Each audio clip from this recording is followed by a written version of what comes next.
So next we are having histogram. So what is actually histogram? Histogram and density plots, actually there are two different things. They are used to visualize the distribution of a single variable. So let's say there is a single variable that you have and you want to visualize the distribution of that single variable. So histogram shows the frequency distribution of data, while density plots provide the smooth representation of the distribution. So what is the difference between them? I'll be actually showing you. So this is the data set that we have, and let's say on item price, so whatever the item price we have, we want to find out the distribution of that item price. So how we can do that? Menu div that we have and the item price column that we have, dot plot, and in the round bracket what you can pass out, you can pass out kind equals to hist. So that is actually short form of histogram.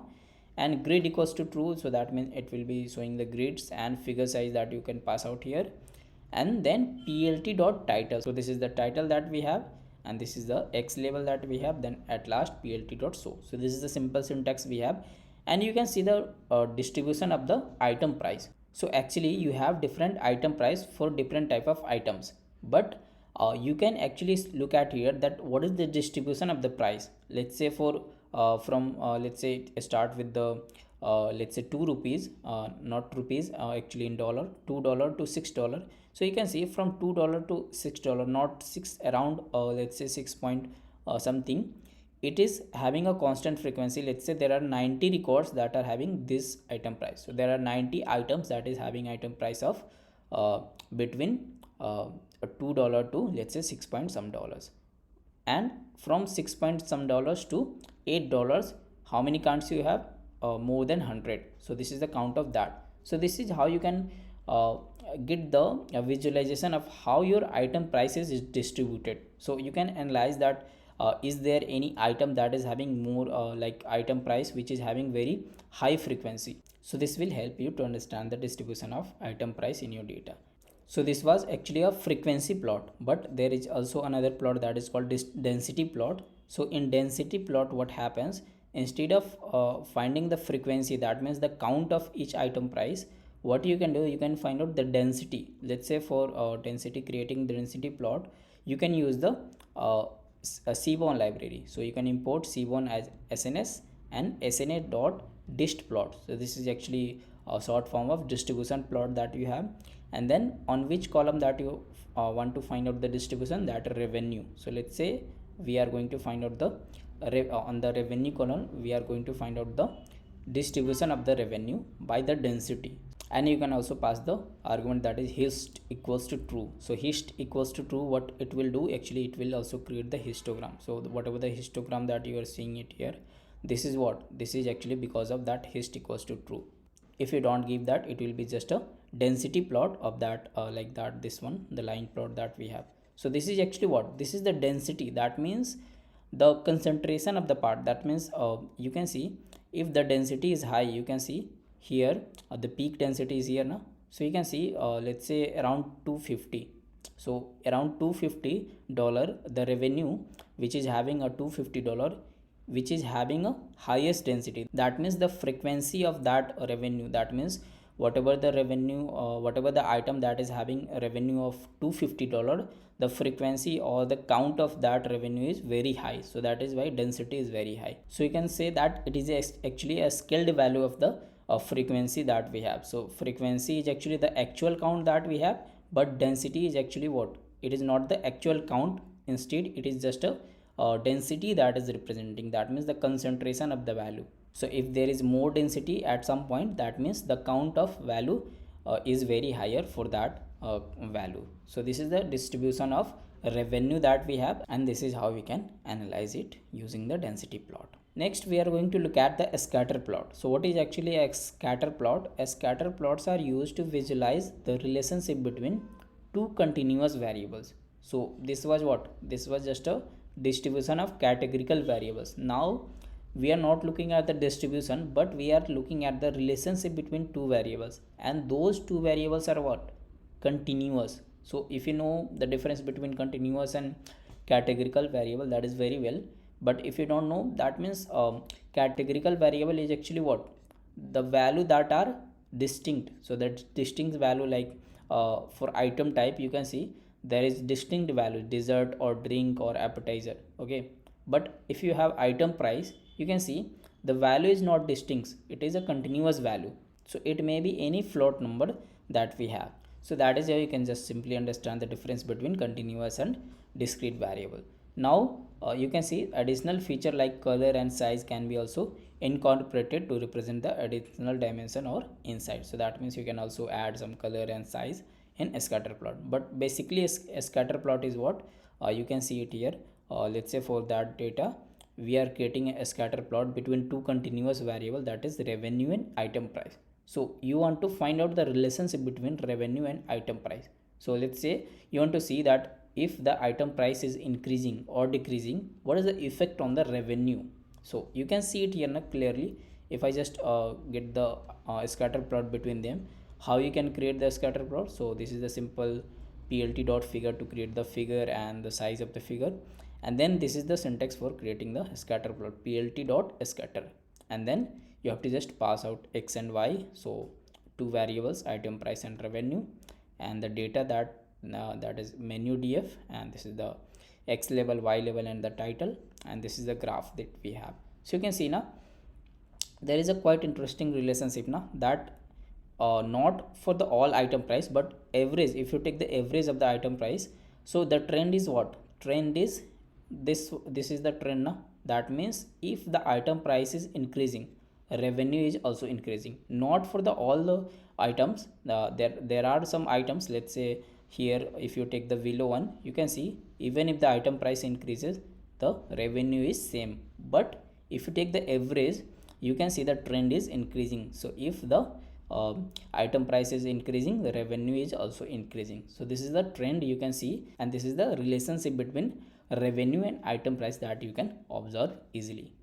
And this graph is very important in terms of analyzing the data in which you have a target variable. So target variable means, so if you have any data set in which you are going to apply some models for predicting, so let's say there is a target variable of defaulter and non-defaulter or something else, let's say the profit that you are predicting or the revenue that you are predicting, let's say this one is the target variable for which you want to create a model so that it can predict the revenue, the future revenue, what will be the future revenue for a company. So in that case you want to see the relationship between each of the features or the variables that you have with the target variable. So that is very important to look at and interesting also. So you can see that if there is a relationship between them, so this feature is actually very important in terms of predicting the revenue, because this is directly related to it. So it is actually affecting the revenue. So that is why this feature is very important. So that is how you can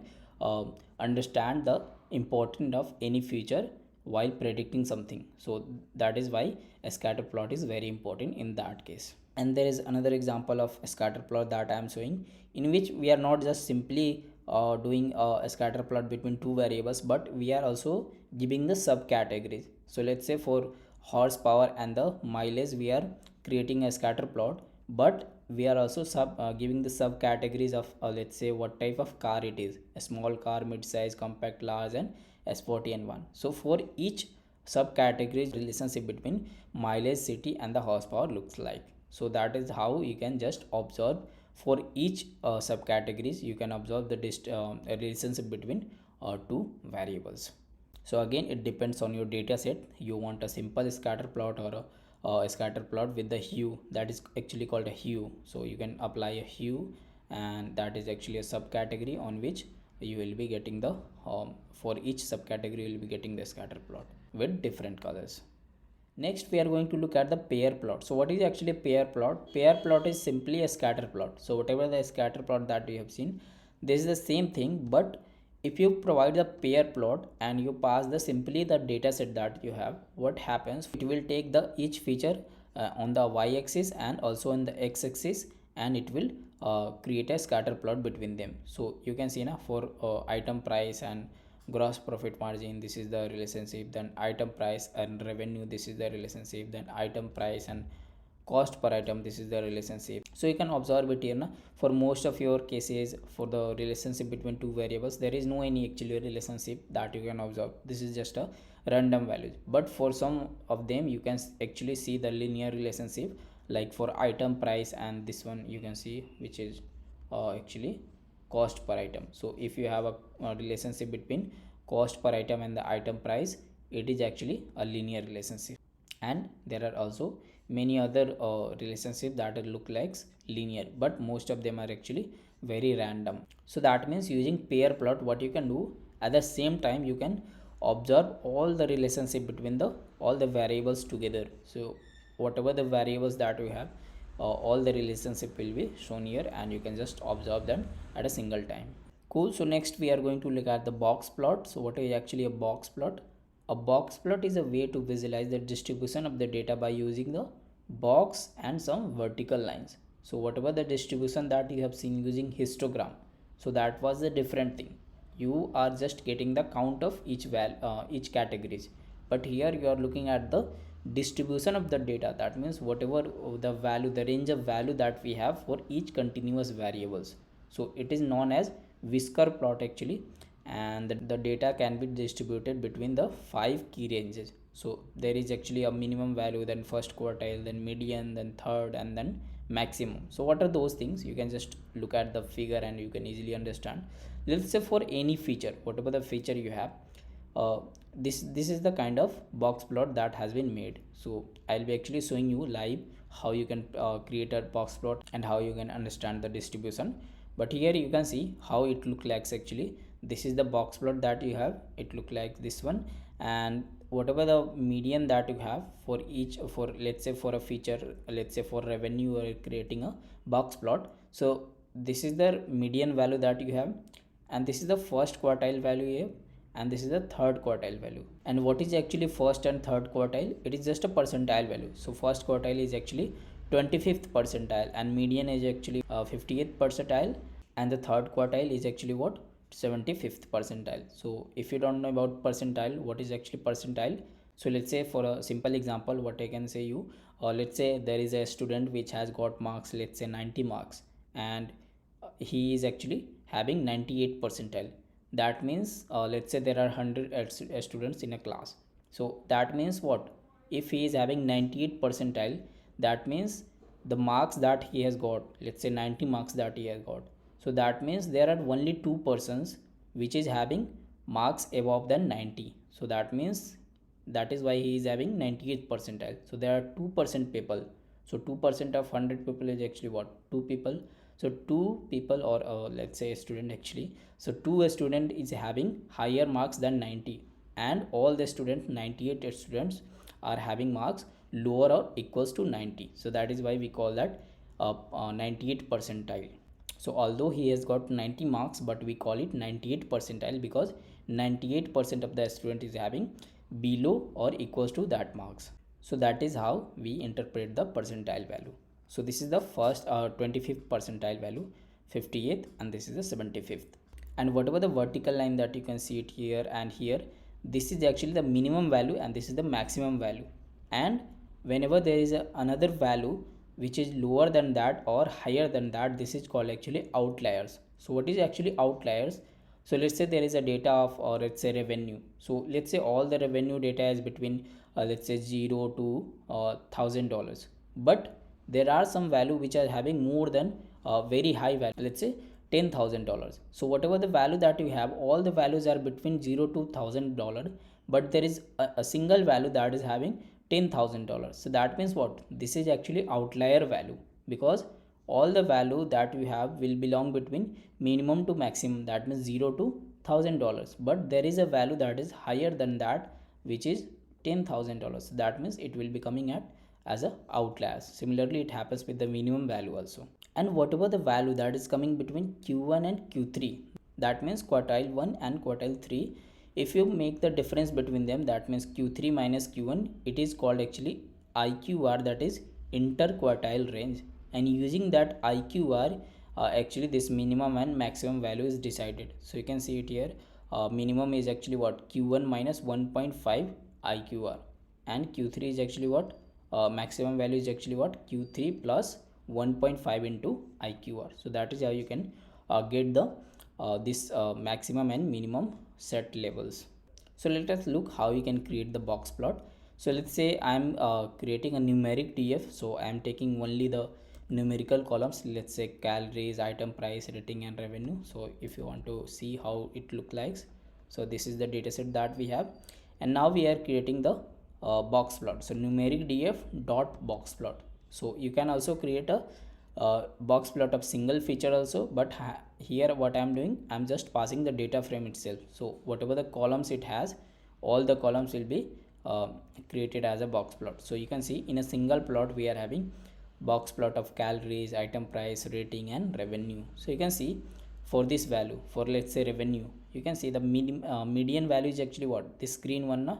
This is the median value, and this is actually around $5,000.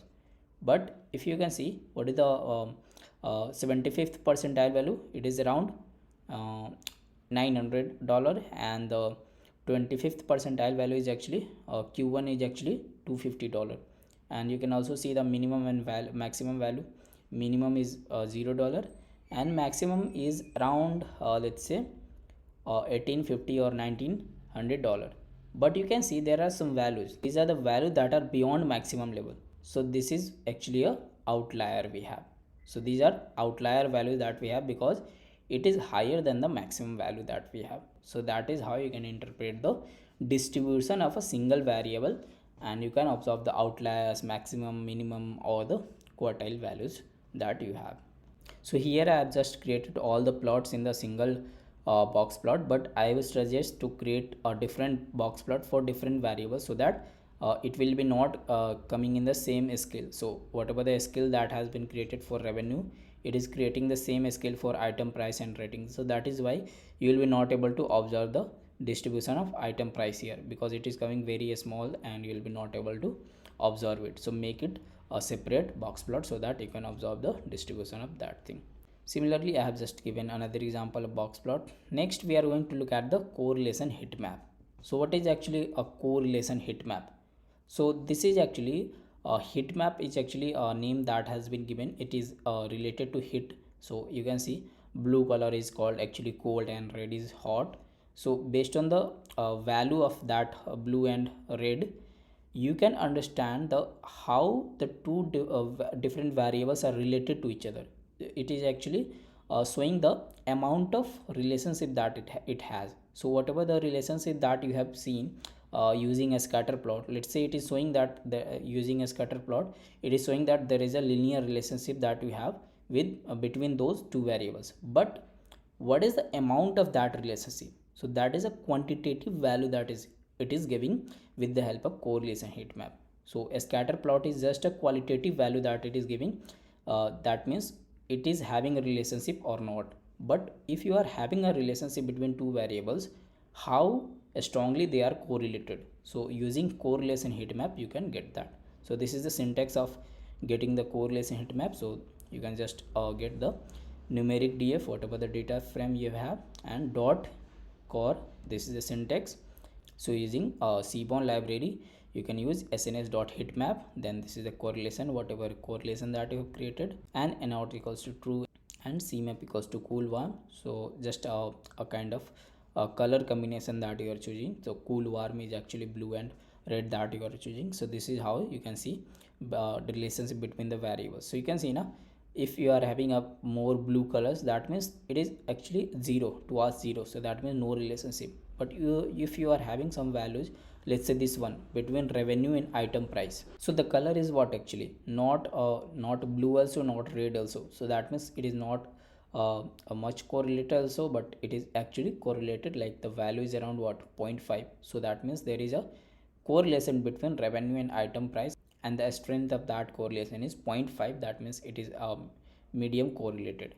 Similarly, I can show you another example. Let's say for a different kind of data set that we have, I have just created to show you how different kind of correlation heat map look like. So this was just a figure that we have and no values, but you can also put out the values. So it will also indicate how much the exact value of that correlation. So let's say 0.91. So this is what, between dew point temperature and the temperature there is a strong correlation, say 0.91. And you already know that this is actually a relationship between there is a relationship between dew point temperature and temperature, so that is why it is highly correlated. And there are other value also like temperature and uh, amount rented by count. So if there is high temperature, so rented by count is having higher value, so that is why it is strongly correlated. And one more thing, that whatever the value that you are looking at here, this is actually positive value, all the values are positive, so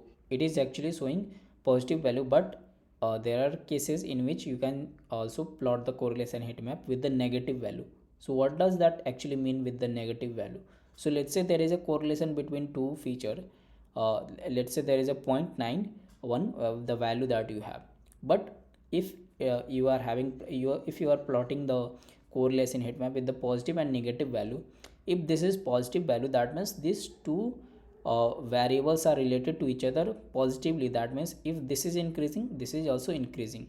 But if this is having a negative value, it means that it is a reverse related. That means if dew point is, let's say, increasing, the temperature will decrease. If temperature is increasing, then dew point will decrease. So that is how a reverse relation that you have. So that is why it will be having a negative value. So that is the use case of positive and negative value in correlation heat map.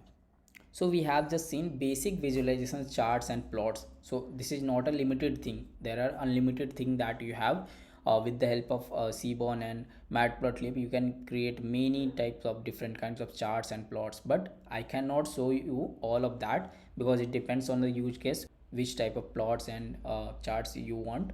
So I have just shown you the basic charts and plot that is actually required to analyze any kind of data. So if there are another type of charts and plot that is actually needed, I'll be also showing you that in the next part of the video, which is actually on the EDA, exploratory data analysis. So in that part, we'll be going to take a data set and we'll be going to find out all the insight that we can get out of that. So we'll be taking that data set, loading into pandas data frame, then we'll be cleaning that data set and we'll be creating different kind of new features that is actually required, and we'll be analyzing the different kind of insight out of that, that what is the distribution of the features, how strongly correlated with the each others, and what are different kinds of patterns and trends that we can have out of that data, and what are the decisions that we can make, so that different positive value that can be added, and we'll be also having a conclusion out of that analysis. So all of these things we'll be looking at the next session.